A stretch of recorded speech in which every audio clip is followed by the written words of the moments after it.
I haven't done cocaine for a few years, but I used to enjoy it. I would liken that to snorting 10 grams of coke in 5 minutes.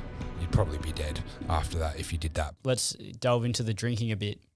Has that been something you've done your whole life? I was pretty good in my teenage, because in my teenage years I was an elite athlete. I had a rowing scholarship, played state level basketball. I was always very fit, very healthy. I didn't go to parties and shit like my mates did and drink when I was a teenager. The drinking really didn't start for me until I started touring in music around the age of 23, 24, when I would go on the road, interstate touring, going to, first one was Tassie, then we'd go to WA, and we went all over Australia, the old band that I had. And yeah, I just got fully immersed in this lifestyle of my workplace is a bar and it's all free. And I'm getting paid and I get free drinks. Like, fucking sick.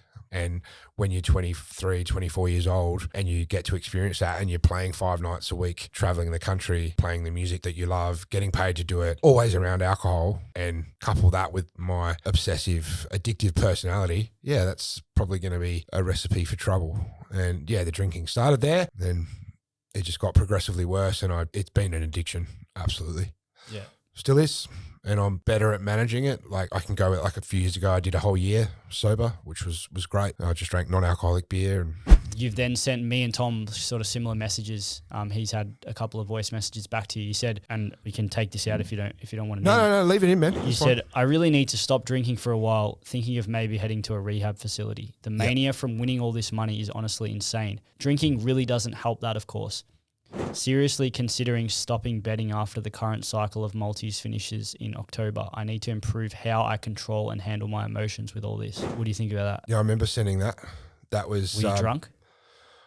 I was probably still drunk. I was at 1 o'clock. I was hungover. Yep. I was at the Park Royal at Melbourne Airport. I was there with my daughter. We'd just come back from Adelaide. Well, I'd just come back from Adelaide. She'd come back from Queensland. And I had to book a couple of nights there because I was too smashed and too hungover to drive home. And that was I think when I sent that was the come down of that period of mania.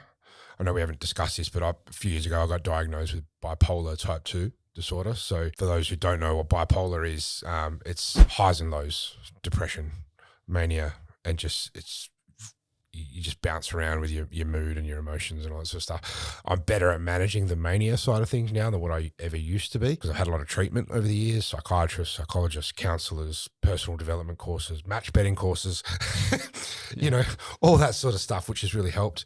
But yeah, winning all that money, definitely, that was honestly the strongest period of mania that I've ever had. It was like, I don't know, I haven't done cocaine for a few years, but I used to enjoy it. I would liken that to snorting 10 grams of coke in 5 minutes. You'd probably be dead after that if you did that. But yeah, I personally, you're kind of speaking to the wrong person when it comes to drugs. Yeah. But I understand what happens to the brain in that situation, and I can understand the high was insane, but it was also very dangerous, and it was scary. Yeah. Okay. It was quite terrifying, actually. So, yeah.